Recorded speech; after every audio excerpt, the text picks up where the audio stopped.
Thank you very much, Marlene, and a very pleasant morning, as pleasant to school at this time in our experience. To members of the media who are here, the partners who have joined us, I see our friends from Nepal.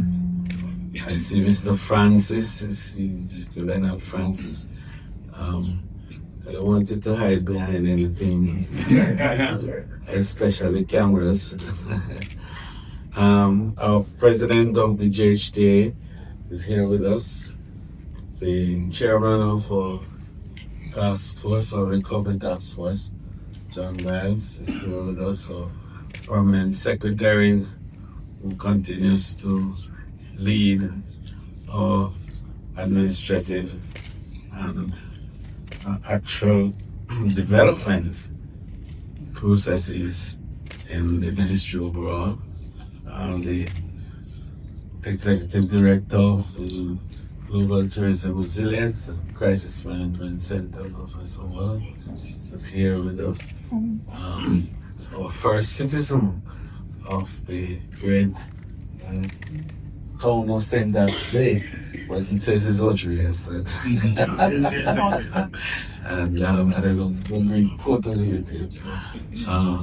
His worship Council Ben Davis is here with us. The chairman of the DAC, the Destination Assurance Council for People Tourist Resort Area, Mr. Clifton Rido is also host to this morning.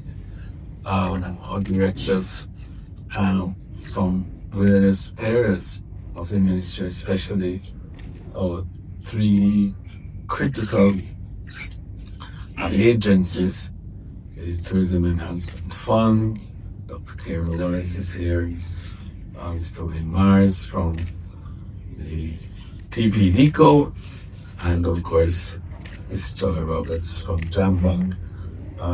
Donovan White, who is our director of tourism, is on another duty for me this morning, and he is here, represented here by Odette Dial. So we have a full team.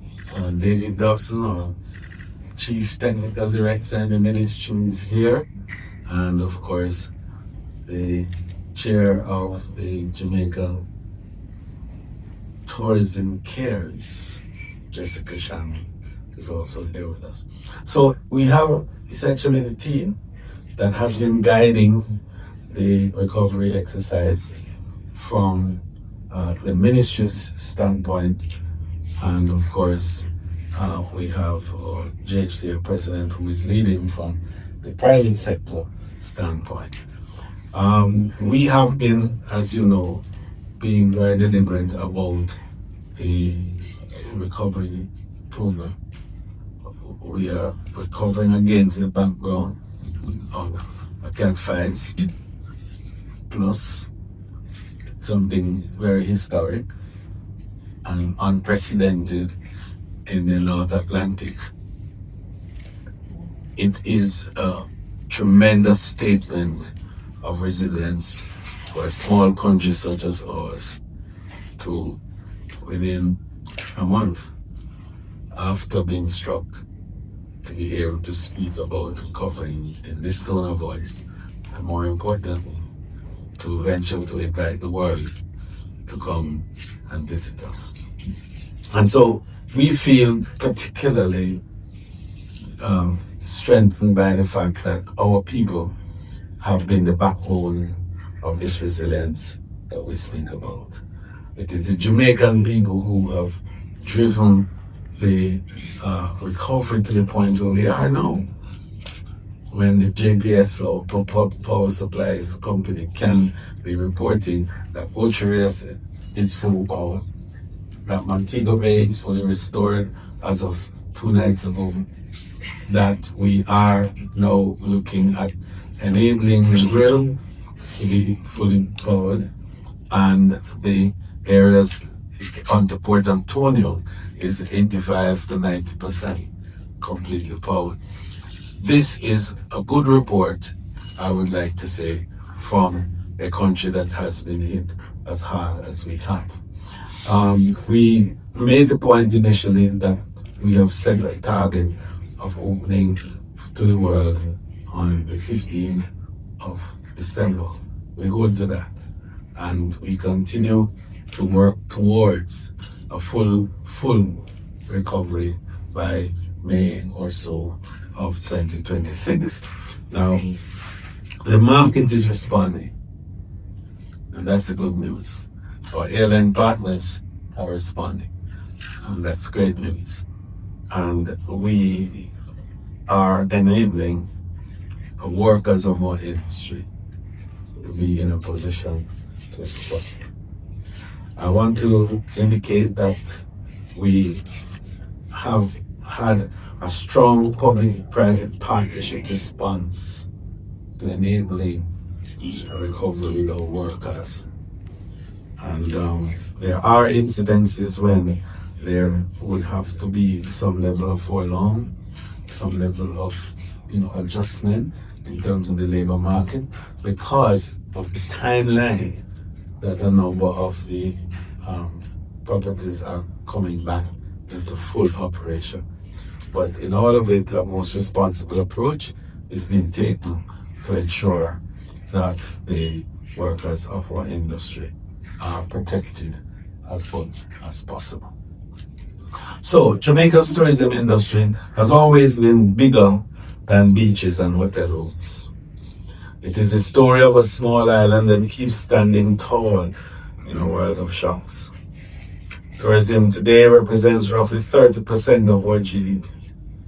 It's our largest earner of foreign exchange, a major purchaser of local goods and services, and a direct and indirect employer for more than 300,000 Jamaicans. When tourism slows, foreign exchange tightens. Orders to our farmers, distributors, manufacturers, and service providers, including our air and seaports, are affected. Taxi operators, craft vendors, entertainers, and guides all feel it, from Negril to Port Antonio. So when we talk about tourism recovery after Hurricane Melissa, we're really talking about Jamaica's recovery, stabilizing our economy, protecting our currency, and keeping businesses alive from the smallest stallholder to the largest resort. Melissa was the biggest single hit to Jamaica in living memory, but it did not break our tourism sector. What it has done is force us to move faster and to think bigger.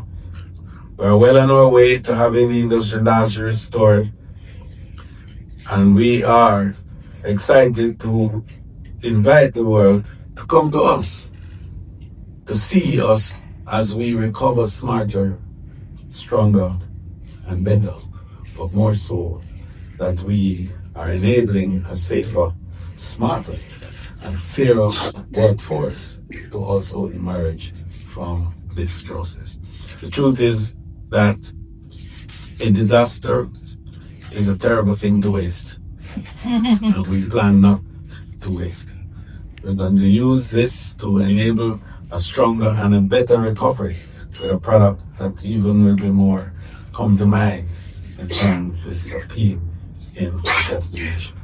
So the message up to the world is simple and clear. Jamaica is open for business. And when you visit us now, you're not just taking a holiday. You're helping families to get back on their feet and communities to rebuild their future. So, as I've said, the best way to support us is to visit us.